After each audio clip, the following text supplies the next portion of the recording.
കഴിഞ്ഞ ദിവസം കോഴിക്കോട് സിറ്റിയിൽ ഒരു വലിയ പ്രോഗ്രാം ഉണ്ടായിരുന്നു. ഈ ഉള്ളവനെയും ആ ചടങ്ങിന് ക്ഷണിച്ചിട്ടുണ്ടായിരുന്നു. ആ ചടങ്ങ് ഇതായിരുന്നു. 80% സെറിബ്രൽ പാൾസി ഉള്ള ഒരു മോളുണ്ട്. ആ മോളുടെ പേര് ആര്യരാജ് എന്നാണ്. ആ മോള് കോഴിക്കോട് അത്താണിക്കൽ താമസിക്കുന്ന മോളാണ്. ഈ ഉള്ളവൻ കോഴിക്കോട് ന്യായാധിപനായിട്ട് ജില്ലാ നിയമസേവന അതോറിറ്റിയിൽ പ്രവർത്തിക്കുമ്പോൾ ഒരിക്കലും ജില്ലാ ജഡ്ജിന്റെ കോൾ എനിക്ക് വരുന്നുണ്ട്. എന്നോട് പറഞ്ഞു, ബൈജു സാറ് പറഞ്ഞു, ഷൈജൽ ഒരു കുട്ടിയുണ്ട്, ആ കുട്ടിയുടെ പേര് ആര്യരാജ് എന്നാണ്, +2 1200 മാർക്ക് വാങ്ങിയിട്ടുണ്ട്, പറ്റുമെങ്കിൽ ഒന്ന് വീട്ടിൽ പോകണമെന്ന് പറഞ്ഞു.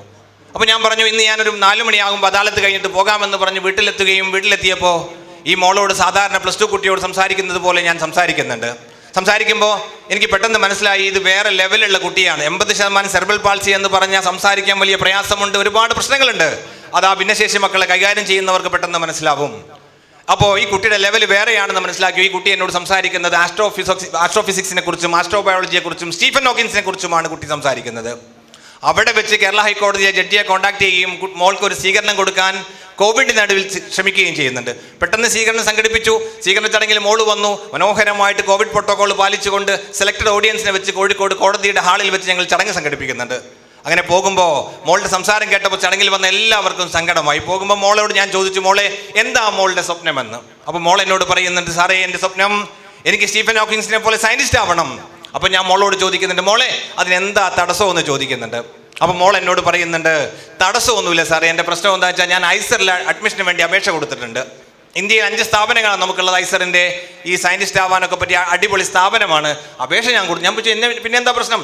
പറ്റൂല സാറേ, എനിക്ക് അവരുടെ സ്ക്രൈബിനെ കിട്ടൂല, എനിക്ക് ഗ്രേസ് ടൈം കിട്ടൂല, ഭിന്നശേഷിക്കാർക്ക് കിട്ടേണ്ട അവകാശങ്ങളാണ് ഇതൊക്കെ എന്നൊക്കെ പറയുന്നുണ്ട്. അപ്പോൾ ഞാൻ മോളോട് പറഞ്ഞു, മോളൊരു കാര്യം ചെയ്യേ, ഞാൻ ഇമെയിൽ ID കൊടുത്തു, ഈ ഇമെയിൽ IDയിലേക്ക് മോളുടെ ഈ ആവശ്യം പറഞ്ഞുകൊണ്ട് ഒരു പരാതി അയക്കുക എന്ന് പറഞ്ഞു. തിങ്കളാഴ്ച ഞാൻ ഓഫീസിൽ പറഞ്ഞു, പരാതി വന്നാൽ എന്നോട് പറയണമെന്ന്. അങ്ങനെ വൈകുന്നേരം 4:45 സ്റ്റാഫ് എന്നോട് വന്ന് പറഞ്ഞു, സാറേ ഒരു പരാതി വന്ന് വീണിട്ടുണ്ട്. ഞാൻ പറഞ്ഞു, ഉടനെ കേസ് രജിസ്റ്റർ ചെയ്യാൻ വേണ്ടി പറഞ്ഞു. ഐസർ കൽക്കട്ടയും ഐസർ തിരുവനന്തപുരത്തെയും അതിൻ്റെ ഡയറക്ടർമാരെയും എല്ലാവരെയും കക്ഷികളാക്കിക്കൊണ്ട് ഓൺലൈൻ പ്ലാറ്റ്ഫോമിൽ അദാലത്ത് സംഘടിപ്പിക്കുന്നുണ്ട്. അദാലത്തിൻ്റെ ആദ്യ ദിവസം ഷോർട്ടായിട്ട് ഗ്രേസ് ടൈമിൻ്റെയും സ്ക്രൈബിൻ്റെ സഹായത്തിൻ്റെയും ഒക്കെ കാര്യങ്ങളൊക്കെ പറഞ്ഞു. അത് കഴിഞ്ഞിട്ട് CRCയുടെ director doctor Roshan Bijli 5 minute medical side പറയുന്നുണ്ട്.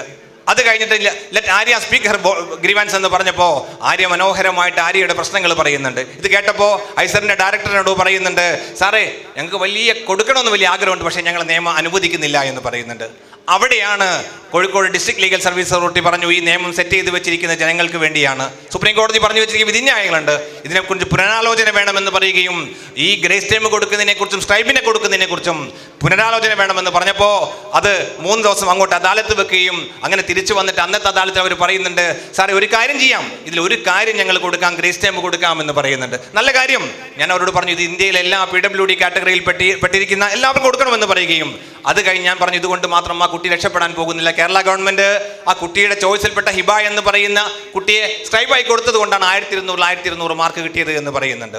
വീണ്ടും ഈ ടേംസ് ഓഫ് റെഫറൻസ് വീണ്ടും കൊടുക്കുകയും 3 ദിവസം കഴിഞ്ഞ് വീണ്ടും അദാലത്തിൽ വന്നപ്പോൾ ഇത് രണ്ടും അംഗീകരിക്കുകയും ഈ രണ്ടും അംഗീകരിച്ചതിൻ്റെ ഭാഗമായിട്ട് ആ മോള് ഈ ഐസറിൻ്റെ എൻട്രൻസ് എഴുതുന്നുണ്ട്. ഞാൻ പറഞ്ഞു വരുന്നത്, ഈ ട്രസ്റ്റിൻ്റെ ലീഗൽ എയ്ഡ് എങ്ങോട്ട് കൊണ്ടുപോകാൻ സാധിക്കും, എത്രത്തോളം ഉന്നതിയിൽ കൊണ്ടുപോകാൻ സാധിക്കുമെന്ന് സൂചിപ്പിക്കുന്നതിന് വേണ്ടിയാണ്. അങ്ങനെ ആ മോള് ആ തവണ ഐസറിൻ്റെ ടെസ്റ്റ് എഴുതുകയും ഇന്ത്യയിൽ 3ാം റാങ്ക് നേടുകയും തിരുവനന്തപുരത്ത് ഐസറിൽ ആ മോൾ അഡ്മിഷൻ നേടുകയും ചെയ്യുന്നുണ്ട്. ഇന്ന് ഈ അടുത്ത കാലത്ത് കോഴിക്കോട് കൊടുത്ത സ്വീകരണം BSMS എന്ന് പറയുന്ന അതിമനോഹരമായ കോഴ്സ് ഉണ്ട്, സയന്റിസ്റ്റിനെ ഉൽപ്പാദിപ്പിക്കുന്ന ആ കോഴ്സ് കഴിഞ്ഞ മാസം ആ മോള് പാസ്സായി കോഴിക്കോട് പൗരാവലി സ്വീകരണം കൊടുക്കുമ്പോൾ അവിടെ പോയപ്പോൾ എനിക്ക് ബോധ്യപ്പെട്ട കാര്യമുണ്ട്, ലീഗൽ നിയമസഹായത്തിലൂടെ ഒരു സമൂഹത്തെ നമുക്ക് മാറ്റിയെടുക്കാൻ സാധിക്കും. കഴിഞ്ഞ ദിവസം ആ മോളുടെ അച്ഛൻ എന്നെ വിളിച്ചിട്ട് പറയുന്നുണ്ടായിരുന്നു, സിക്കിമിൽ നിന്ന് ചീഫ് ജസ്റ്റിസ് വിളിച്ചിരുന്നു, കണ്ണൂർകാരനായ ജസ്റ്റിസ് മുഹമ്മദ് മുസ്താഖ് സാറ് ഇത് വഴി പോകുമ്പോൾ ഒഫീഷ്യൽ കോൾ എനിക്ക് വന്നു, എൻ്റെ വീട്ടിലൊന്ന് കയറണം, മോളെ കാണണമെന്ന് പറയുന്നുണ്ടെന്ന് പറഞ്ഞു. നമ്മൾ ചേർത്ത് വെച്ച് കൊടുത്ത ആളുകൾ ഉയർന്നങ്ങനെ പറക്കും. ചരിത്രത്തിൽ ആദ്യമായിട്ട് ഐസറിൽ ഈ ഭിന്നശേഷി കുട്ടിക്ക് താമസിക്കാൻ അച്ഛനും അമ്മക്കും താമസിക്കാൻ സൗകര്യം കൊടുത്തു. ഞാൻ പറഞ്ഞു വരുന്നത്, ഈ ട്രസ്റ്റിന്റെ ലക്ഷ്യം ലീഗൽ എയ്ഡ് എന്ന് പറയുന്നുണ്ട്. നമ്മളൊന്ന് താങ്ങി കൊടുത്താൽ മതി, വിഷമിക്കുന്നവനോട് ഒന്ന് തോളിൽ തട്ടിയിട്ട് ഞാനുണ്ട് കൂടെ എന്ന് പറയാൻ ഈ ട്രസ്റ്റ് പൊതുസമൂഹത്തിന് വേണ്ടി നന്മ ചെയ്യുന്ന ട്രസ്റ്റായി മാറട്ടെ എന്ന് മാത്രം പറഞ്ഞുകൊണ്ട് എൻ്റെ വാക്കുകൾ നിർത്തുന്നു. നന്ദി, നമസ്കാരം.